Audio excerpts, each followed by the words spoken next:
एका शहीद पत्नीची कहाणी. संध्याकाळची वेळ असते. आकाशात काळे ढग जमलेले असतात आणि हलका पाऊस सुरू झालेला असतो. अनुष्का तिच्या घराच्या गच्चीवर उभी राहून नेहमीप्रमाणे रस्त्याकडे बघत असते. तिच्या हातात एक जुना फोटो असतो. त्या फोटोत ती आणि तिचा नवरा रोहन उभे असतात. घरातली तिची आई अनेकदा तिला सांगत असते, बाळा, आता 5 वर्ष झाली, अजून किती वाट बघणार आहेस? पण अनुष्का प्रत्येक वेळी एकच उत्तर देत असते, आई, मन अजूनही सांगतं की तो परत येईल. रोहन सैन्यात अधिकारी असतो. 5 वर्षापूर्वी एका गुप्त मोहिमेवर जाताना त्याची टीम बेपत्ता झालेली असते. सरकारने त्याला शहीद घोषित केलेलं असतं. पण रोहनचा मृतदेह कधीच सापडलेला नसतो. म्हणूनच अनुष्काच्या मनात अजूनही आशेचा एक किरण जिवंत असतो. त्या रात्री ती झोपायला जाते, पण तिची नजर पुन्हा पुन्हा दरवाजाकडे जात असते. जणू कुणीतरी येणार असतं आणि तिची वाट पाहणं अजूनही संपलेलं नसतं. दुसऱ्या दिवशी घरात साफसफाई करताना अनुष्का जुनं कपाट उघडते. कपाटाच्या एका कोपऱ्यात एक लाकडी बॉक्स ठेवलेला असतो. तो बॉक्स तिने अनेक वर्षांपासून उघडलेला नसतो. ती हळूच बॉक्स उघडते. आत रोहनच्या काही जुन्या वस्तू असतात. घड्याळ, त्याची डायरी आणि एक पांढरा लिफाफा. तो लिफाफा पाहून तिचे हात थरथरायला लागतात, कारण त्यावर लिहिलेलं असतं, माझ्या अनुष्कासाठी. जर मी कधी परत आलो नाही तर. हे वाचून तिच्या डोळ्यात अश्रू येतात. ती लगेच लिफाफा उघडत नाही, कारण तिला भीती वाटत असते. त्या पत्रात काय असेल? रोहनचे शेवटचे शब्द की आणखी काय? त्या रात्री अनुष्का एकटीच खोलीत बसलेली असते. ती धाडस करून पत्र उघडते. पत्रात रोहनने लिहिलेलं असतं, अनुष्का, जर तू हे पत्र वाचत असशील तर कदाचित मी तुझ्यासोबत नसेन, पण माझं प्रेम तुझ्यासोबत कायम असेल. माझ्यानंतर स्वतःला एकटं समजू नकोस. आणि जर आपल्या मुलाला किंवा मुलीला मी पाहू शकलो नाही तर त्यांना सांग की त्यांचे बाबा त्यांच्यावर खूप प्रेम करत होता. हे वाचताच अनुष्का जोरात रडू लागते, कारण रोहन बेपत्ता झाल्यानंतर काही महिन्यांनीच तिने एका मुलीला जन्म दिलेला असतो. त्या मुलीने तिच्या बाबाला कधीच पाहिलेलं नसतं. पण रोहनने हे पत्र तिच्या जन्माआधीच लिहिलेलं असतं. जणू त्याला सगळं आधीच माहीत असतं. काही दिवसांनी अनुष्काची 5 वर्षाची मुलगी आरोही तिच्याकडे येते आणि निरागसपणे विचारते, आई, माझे बाबा खरंच कसे होते ग? हा प्रश्न ऐकून अनुष्का काही क्षण शांत होते, कारण आजवर तिने हा विषय टाळलेला असतो. ती हसत हसत आरोहीला रोहनचा फोटो दाखवते आणि त्याच्याबद्दल सांगायला सुरुवात करते. रोहन किती प्रेमळ होता, किती काळजी घ्यायचा आणि देशासाठी किती समर्पित होता. ते ऐकताना आरोहीच्या डोळ्यात अभिमान दिसत असतो. पण तिच्या मनात एकच खंत असते, तिला तिचे बाबा कधीच भेटलेले नसतात. एके दिवशी आरोहीच्या शाळेत माझा हिरो या विषयावर स्पर्धा असते. सगळे विद्यार्थी चित्रपटातील हिरो किंवा खेळाडूंबद्दल लिहितात, पण आरोही मंचावर जाऊन बोलायला सुरुवात करते. माझे हिरो माझे बाबा आहेत. सगळे आश्चर्याने तिच्याकडे पाहू लागतात. ती पुढे म्हणते, मी त्यांना कधीच पाहिलं नाही, पण त्यांनी माझ्यासाठी आणि आपल्या देशासाठी स्वतःचं आयुष्य दिलं. म्हणून माझ्यासाठी ते जगातले सर्वात मोठे हिरो आहेत. संपूर्ण हॉल शांत होतो.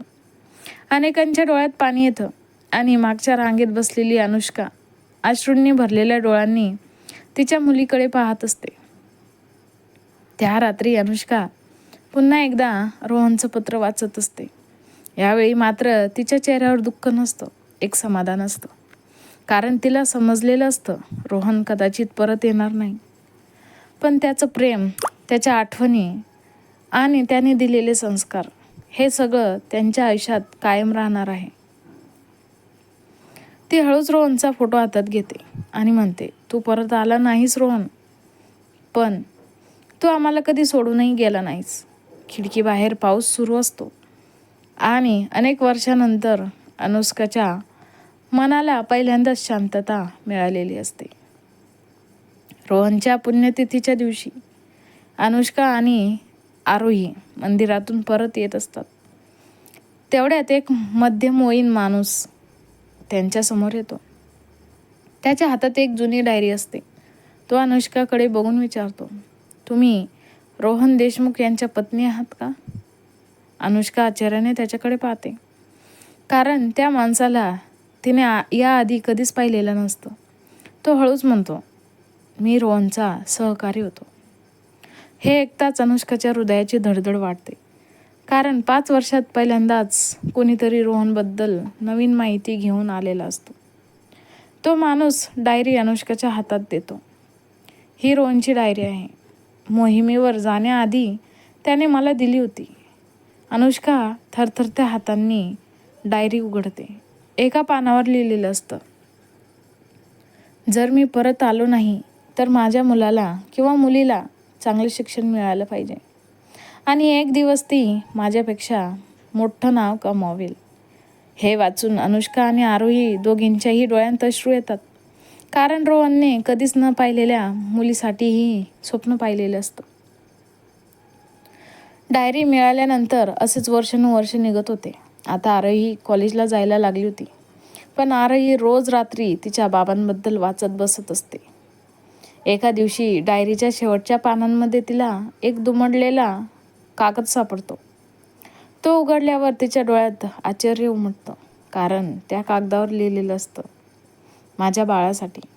आरोहीचे हात थरथरायला लागतात. ती हळूच वाचायला सुरुवात करते. मला माहीत नाही तू मुलगा असशील की मुलगी, मला हेही माहीत नाही मला तुला कधी पाहता येईल की नाही, पण एक गोष्ट लक्षात ठेव, जगात काहीही झालं तरी तुझ्या आईचा हात कधीच सोडू नकोस, कारण माझ्यानंतर तीच तुझ्यासाठी आई आणि बाबा दोन्ही असणार आहे. हे वाचतात आरोहीच्या डोळ्यात अश्रू वाहू लागतात. ती धावत जाऊन अनुष्काला मिठी मारते. आई पहिल्यांदाच रडत म्हणते, आई, बाबा आपल्याला सोडून गेले नाहीत, ते आजही आपल्यासोबत आहेत.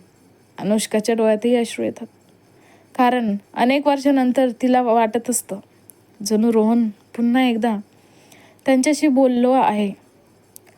काही वर्षांनी आरोही खूप मोठी झालेली असते. शिक्षणात ती खूप हुशार असते.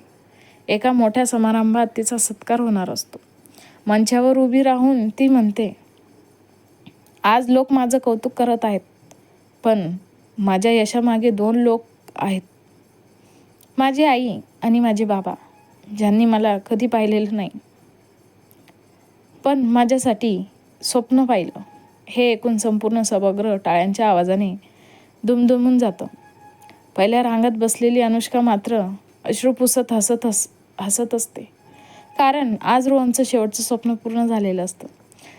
शेवटच्या रात्री अनुष्का आकाशाकडे बघते. तिला असं वाटतं जणू कुठेतरी रोहन हसत उभा आहे आणि म्हणत आहे, मला माझ्या दोन्ही मुलींचा अभिमान आहे. ती आकाशाकडे बघते आणि मनातच म्हणते, रोहन बघ ना, आपली मुलगी किती मोठी झाली आहे. खिडकीतून थंड वारा आत येतो. भिंतीवर लावलेल्या रोहनच्या फोटोवर हलकी सूर्यकिरणे पडतात आणि अनेक वर्षानंतर अनुष्का, आरोही आणि रोहन तिघांचं अपूर्ण कुटुंब मनाने पुन्हा एकदा पूर्ण झालेलं असतं. काळ हळूहळू पुढे सरकत असतो आणि आज आरोही तिच्या बाबांचं नाव अभिमानाने उजळत असते. तिचे कठोर मेहनत करून पोलीस फोर्समध्ये मोठं पद मिळवलेलं असतं. तिच्या गणवेशावरचे स्टार पाहून अनुष्काच्या डोळ्यांत आनंदाश्रू येतात. समारंभात उभी असलेली आरोही जेव्हा सॅल्यूट करते तेव्हा अनुष्काच्या डोळ्यांसमोर रोहनचा चेहरा येतो. तिला आठवतं, रोहन नेहमी म्हणायचा, माझं मूल मोठं होऊन देशाची सेवा करेल, एवढंच माझं स्वप्न आहे. आज ते स्वप्न पूर्ण झालेलं असतं. अनुष्का आकाशाकडे बघते आणि मनातच म्हणते, रोहन बघ, आपली मुलगी तुझ्यासारखीच देशासाठी उभी आहे. पण या आनंदामागे एक वेदना लपलेली असते. रोहनची वाट बघता बघता वर्षानुवर्षे त्याच्या आठवणीत जगता जगता अनुष्का खूप थकलेली असते. वयाने ती अजून तितकी म्हातारी नसते, पण चेहऱ्यावरच्या सुरकुत्या आणि अशक्त शरीर तिला तिच्या वयाच्या दुप्पट दाखवत असतं, कारण तिचं आयुष्य एका प्रतीक्षेत गेलं असतं, एका अशा माणसाच्या प्रतीक्षेत जो कदाचित कधीच परत येणार नव्हता. एके रात्री अनुष्का आणि आरोही गच्चीवर बसलेल्या असतात. आकाशात असंख्य तारे चमकत असतात. अनुष्का हळूच आरोहीचा हात हातात घेते आणि म्हणते, बाळा, आता माझी एक शेवटची इच्छा आहे. आरोही हसत विचारते, काय आई? अनुष्का तिच्याकडे प्रेमाने बघते आणि म्हणते, मला तुझं लग्न बघायचं आहे. तुझा संसार थाटलेला बघायचा आहे. मग मी निर्धास्त होईन. आरोहीच्या डोळ्यात पाणी येतं. आई, असं का बोलतेस? अनुष्का हलकंसं हसते आणि आकाशाकडे बघत म्हणते, कारण मी खूप थकले आहे ग. खूप वर्ष झाली तुझ्या बाबांची वाट बघते आहे. आता तू सुखी झालीस, तुझं घर बसलं, तर मीही शांतपणे तुझ्या बाबांकडे जाऊ शकेन. हे ऐकून आरोहीच्या डोळ्यातून अश्रू वाहू लागतात.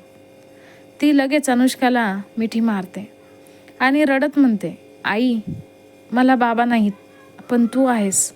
मला अजून खूप वर्ष तुझी गरज आहे. अनुष्का तिच्या डोक्यावरून हात फिरवत आणि मनात विचार करते, रोहन, आपली मुलगी आता खूप मोठी झाली आहे. आता तिची काळजी घ्यायला तूच तयार राहा. काही महिन्यांनंतर अनुष्काची शेवटची इच्छा देखील पूर्ण होणार असते. आरोहीच्या लग्नाची तयारी जोरात सुरू असते. संपूर्ण घर आनंदाने भरलेलं असतं. पण या आनंदातही अनुष्काचे डोळे वारंवार घराच्या दरवाजाकडे जात असतात, जसं ती गेली कित्येक वर्ष पाहत आली होती. जणू आजही मनाच्या एका कोपऱ्यात तिला वाटत असतं, कदाचित रोहन आज येईल. लग्नाचा दिवस उजाडतो. आरोही नवरीच्या वेशात खूप सुंदर दिसत असते. तिला पाहून अनुष्काच्या डोळ्यात पाणी येतं, कारण आज रोहन असता तर त्याने आपल्या मुलीला पाहून किती अभिमान वाटला असता. लग्नाचे सर्व विधी विधान पूर्ण होतात. आरोहीचा हात तिच्या नवऱ्याच्या हातात देताना अनुष्काचे हात थरथरत असतात,